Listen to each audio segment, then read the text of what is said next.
Battlestategames has issued an apology, although I'm not really sure it's a good apology or it can even be classified as one, because basically he said, "I'm sorry that you guys feel this way." Yeah, I saw that. Yeah, I'm like, which is quite possibly throwing gasoline on a fire. That guy definitely needs some PR training completely. And he also said that he didn't anticipate this kind of reaction. What do you think could have led to, like, how are they so detached from their own player base? I don't know. I don't even think they are really that detached. I think they just try to get away with something. Really? I mean, we were talking earlier about how this could have been a great opportunity for them to bring in new players that had never experienced Tarkov, because for me, I'm always interested in trying anything new, but I mean, I would have loved for them to say, hey, for 6 months we got this PvE co-op mode for you guys to play. That way, people who were on the fence of like getting into Tarkov, this would have been a great opportunity for you to open that up to people who are unsure of their decision. Maybe you could have got. So sorry, go ahead. No, go ahead, finish. No, I was just saying, maybe you could have gotten. Maybe somebody would have liked it so much they would have spent $150. I could tell you right now why they didn't do that. Why? It's going to keep coming. They don't have the server capacity. They've said it multiple times. Yeah. There's no way they give it for free, because then the people who paid $150 or $250 aren't going to be able to play because they're going to be in a queue. That's true. That's the reason why. They literally cannot afford to have that many players. I think that's another reason. I don't know. What's the player count? Is there a way to even look? I don't know what their player count is because they're not on Steam. They have their own launcher. That sucks. Because this could have been like I said, it could have been a great opportunity to bring in more players. But then again, how are you going to do that when you're already at max capacity? Yeah, I'm not really sure what their thought process was with that. I mean, you're going to release an update like that, or I guess DLC, whatever they want to call it like that. I feel like you should be able to accommodate. Like, let's say a bunch of people ended up buying the $250 version and then couldn't play it because there's not enough server capacity. Right. Imagine spending $250 and then you're in a queue.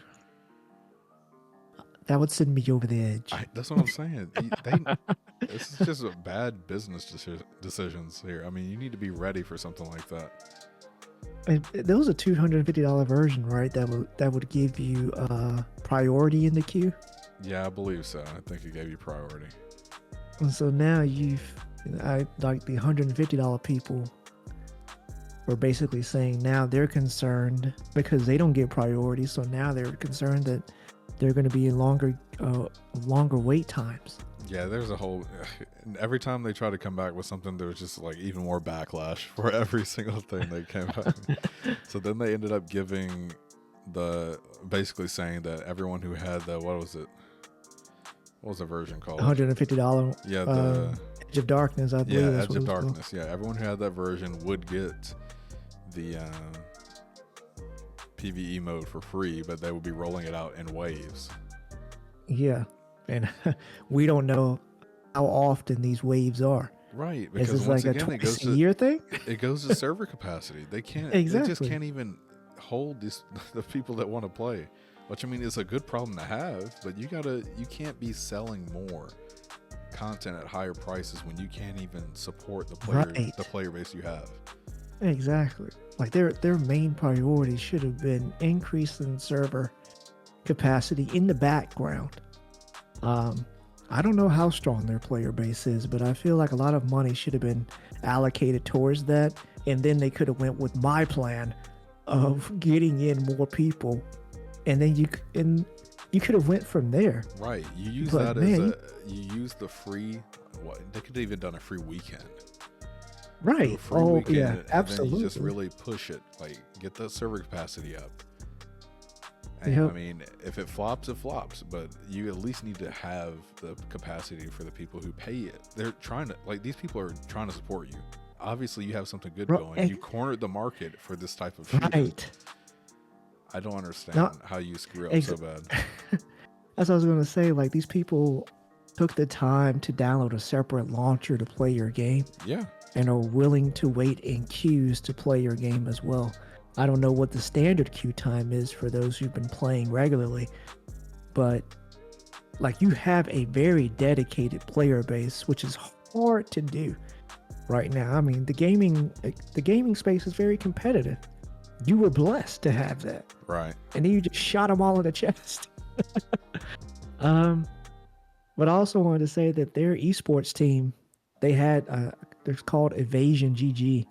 It's the first esports team and the host for most of their events. They're saying they've been dealing with these developers, like, it's been shitty for like 2 years now. They tweeted saying what happened in the Tarkov community over the past week is what's been happening for the last 2 years, dealing with Battlegate. Promises not kept, gaslighting, event cancellations, control issues, blatant nepotism, all while wasting our time, money, and efforts. This year we found out... Go Keep ahead. going. No, go ahead. It says, this year we found out how terribly they have been treating these small event organizations as well. Now this treatment has spread to the player base. Yeah, I don't think it has anything to do with like malice or some kind of conspiracy. I think they're just incompetent. I don't think they know how to manage a business. Right. And that's why I think that kind of apology, it just feels like, bro, you need training on how to, like that's the job of a community manager, not for a developer. Yes, like sometimes yeah, exactly. It's one thing after the other, just shooting themselves in the foot. But yeah, the esports team said they're not going to do any more events until they can see some things really change. Also, what you were saying, how they had cornered the market, I found like a little article about how somebody wants to capitalize on this, like, because he feels like, well, it's the division director, I don't know how to pronounce his last, it's called Martin Holtberg. He said there's still an opportunity for, this genre to reach mass appeal. So right now they're working on a game called Exoborn, post-apocalyptic setting, scavenging for resources, killing each other, the whole works. But there are people waiting in just hiding and waiting for you to mess up so they can capitalize on your player base. And once that happens, you're done. Look at what was that? Dang, I forgot about that game that came out on PC. Oh, the Starship Troopers. They had so many, they had such a long wait in between updates, and then Helldivers came out and completely took away all the attention. That's true. Yeah. If you go on their latest trailer or their latest update, it's just people in the comments saying, nice try, automatons. Oh yeah. They just took them away. Like, I have no interest in downloading that game and playing it. I'm not going to recommend that game to my friends. Why would you play that when you can go play Helldivers plus its own console? That's my pitch, basically. But yeah, I just thought that was funny. Like, I thought that they would learn from this lesson and do a hard pivot and try to save face, but that is not what happened. Yeah, is there any information about whether they're struggling financially or anything like that, or are they good?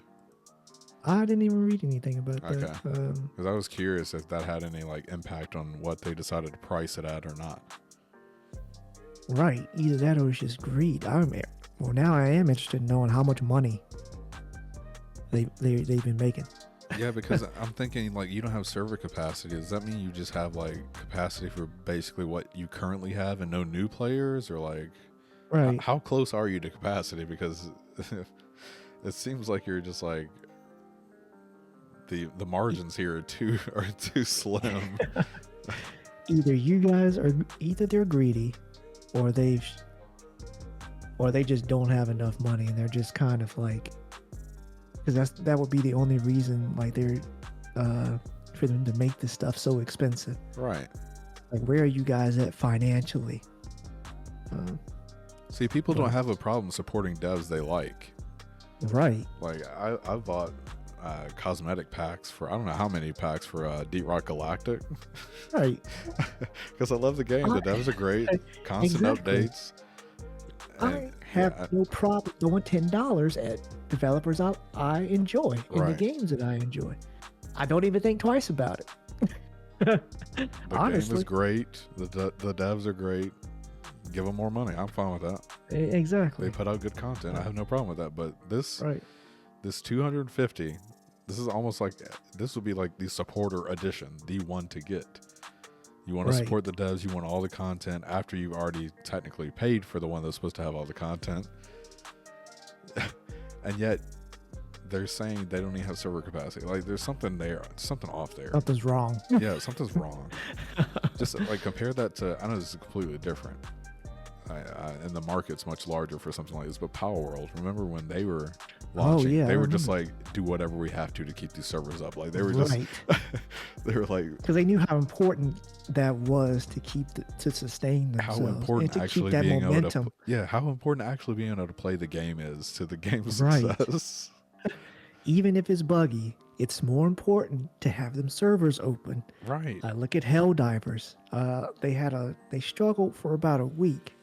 But even then, you can see in their subreddit how people were acting like, oh, I haven't been able to get in for a week. I'm going to go play something else. Exactly. It really does kill the momentum. Exactly. Like, that's critical when you are when you're first launching. So, yeah, I am waiting for somebody to just come into the mainstream console, because I do like extraction shooters, but I don't want to play something as hardcore as Tarkov. Oh, okay. I actually, off the dome, I can't really think of, unless you count the Division's Dark Zone, but I don't really care for that. I prefer like first person when it comes to that. But I mean, somebody's going to take this from them, and it's only a matter of time. Yeah, I'm waiting for the competition to enter, because that's going to either force them to improve or they're just going to fail. So right. There were people in the subreddit either saying, I'm very disappointed that you guys did this. I hope you take time to build the trust with the community.